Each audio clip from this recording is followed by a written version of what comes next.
what I'm going to do, I'm going to show you lots and lots of different techniques that you can achieve using solid watercolour sticks.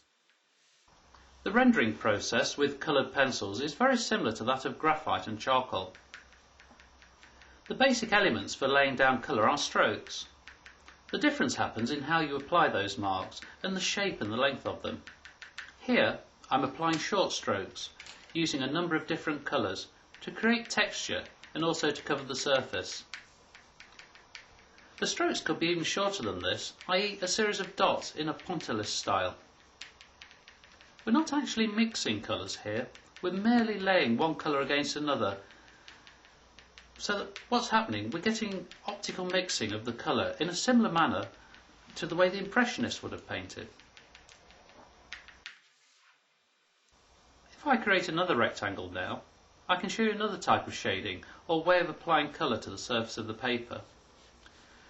This method uses long strokes, or as it is known, hatching and cross-hatching. As we do this, we can gradually increase the saturation of the colour on the surface of the paper. All we're basically doing here is gradually eliminating the white of the paper so that everything subsequently appears to be a lot darker. I'm also using changes of pressure as well, so by increasing the pressure I can darken the pigment even further. What I'm doing now is to show you a burnishing technique. I start by laying down dark colours onto the surface of the paper. Over this I work in a layer of pale colour, in this instance white. The white also acts as a blender, pushing the pigment around and completely saturating the surface of the paper. The end result is a very smooth finish with a slightly waxy feel. You can use any colour to burnish, but get greater impact the greater the tonal difference between the two colours. Here I'm applying some strong layers of colour that I can then remove at the edges with different types of eraser. Firstly, an electric eraser, which is quite aggressive and will remove the surface of the paper, but great for retrieving highlights. Second, this is a vinyl rubber, slightly less aggressive but still very effective for removing the pigment. I'm now going to produce a couple of triads of colour using a red, blue and indigo pencil to show you two different ways of wetting the surface. The first method is the obvious one, using water. You can see that the pigment readily goes into solution and can be controlled and pushed around on the surface. Using these three colours, nearly all the pigment lifts off the surface. Another way we can do this is to use a solvent such as turpentine or odorless thinners. In this instance I'm using Tim Fisher's pastel liquefier. You can see that the pigment lifts less easily and is more sluggish when you move it around. What I'm doing here is applying a puddle of water onto the surface of the paper.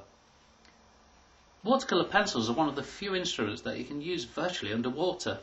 The paper is absolutely soaking, but if I hold the pencil pressed to the surface of the paper, I can actually draw through that puddle of liquid and create an image on the surface. You'll notice that as I lift the pencil away, as I'm drawing the fence, the surface water picks up the pigment and carries it away. So it's a great technique. This is where watercolour pencils really come into their own. If you're out of doors sketching in the pouring rain, you stand a chance of getting a half decent sketch down with a watercolour pencil, which is something you can't do with any other medium. Now we're on trees, I'll show you some different methods of representing distance. We've just done a tree close up with strong representative colour and detail. As we look at trees in the middle distance, we change the colour to a mauvey grey to give recession. We also add less detail, so I've just indicated a few branches and blocked in the canopy. Now for trees even further away, we can just do some simple vertical strokes. We also have the option of softening these back with the brush pen. There, that's a few different ways of representing trees. What I'm using now is another technique where I dip the pencil into a glass of water before applying it to the dry surface of the paper. This helps to augment the colour release of the stick. You can see that we're getting some lovely rich strong colours and it's all running into each other. Quite a nice way of working this.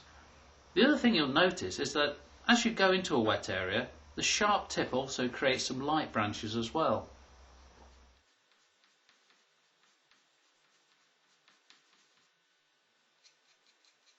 Now skies can create a bit of a problem when working with watercolour pencils, because if you scribble the pigment onto the surface and then wet it, you can often leave behind the drawing marks, which can be undesirable in this area. This is a much more gentle way of painting the sky. I've basically shaved off some of the pigment with a scalpel, and I'm now wetting the surface and creating the cloud shapes. Again, a much more controllable way of applying watercolour to create a sky. You just keep moving the brush around to dissolve all the flecks on the surface.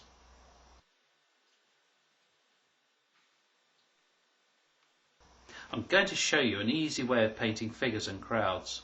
I'm taking several different colours and dipping them into a glass of water and making a series of marks on the paper.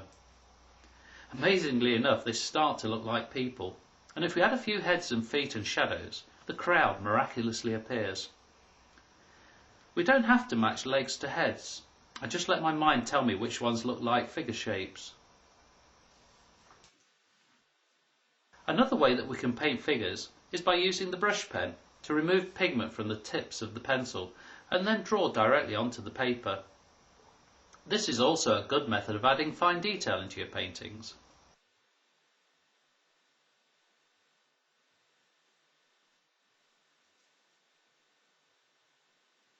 I've selected a number of different bright colours which I can apply quite heavily to the surface of the paper. Over this I apply a heavy layer of dark. This is a method of working known as sgraffito. The technique involves scraping back the surface to reveal the underlying layers of colour. So you're effectively drawing with a scalpel. To make this work you need to apply quite heavy layers of pigment so that you can scrape back, and you do need to be quite careful that you don't damage the paper underneath. But it is a very interesting and satisfying way of working, a bit like working on scraper board. Yet another technique is using spatter. Again, this is where the brush pen comes into its own. We don't have to worry about keep dipping it into a glass of water.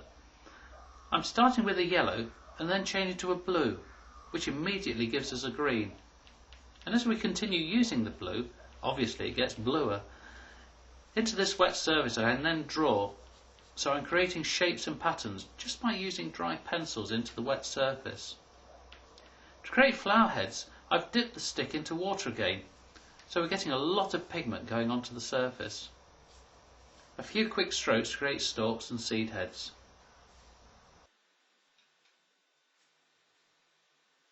Here I'm drawing a window using an impressed line. I can then work over the top of the drawing with pigment, and it doesn't go into the depressions, so it leaves a white outline for the window. You don't have to impress just white paper. You can create impressions onto coloured surfaces as well. This is quite a useful technique for creating all sorts of textures and patterns, such as leaf veins and twigs. This is a dry technique, so I'm gradually building up the image with dry pigment. Whenever you look at windows, they're generally not all black rectangles. You've got tonal variation going on in each pane, because windows are reflecting the light and reflecting what's opposite them. So don't be afraid to add slightly different colours and different ranges of tone in there. The same with the brickwork. I'm trying not to describe every single brick, just an indication of mortar lines and where the lintel runs over the top of the window. You'll often find, if you look at windows, certainly at street level, they appear to be darker at the top than at the bottom. Gradually building up the brickwork now, adding an orange to indicate some of the bricks. Still working completely dry, so we've not added any water yet. Bit of green going on there now. You often see bricks, certainly old bricks, with this greenish tint, and then some violet going in for shadow colour, and to indicate some of the joints in the brick. Now I'm using the electric eraser to lift out the reflections on the panes of glass, and now finally I'm adding water, so some of the pigment is going to lift and float around. Well, hopefully there you've seen lots of different techniques that you can try yourself on your own paintings at home.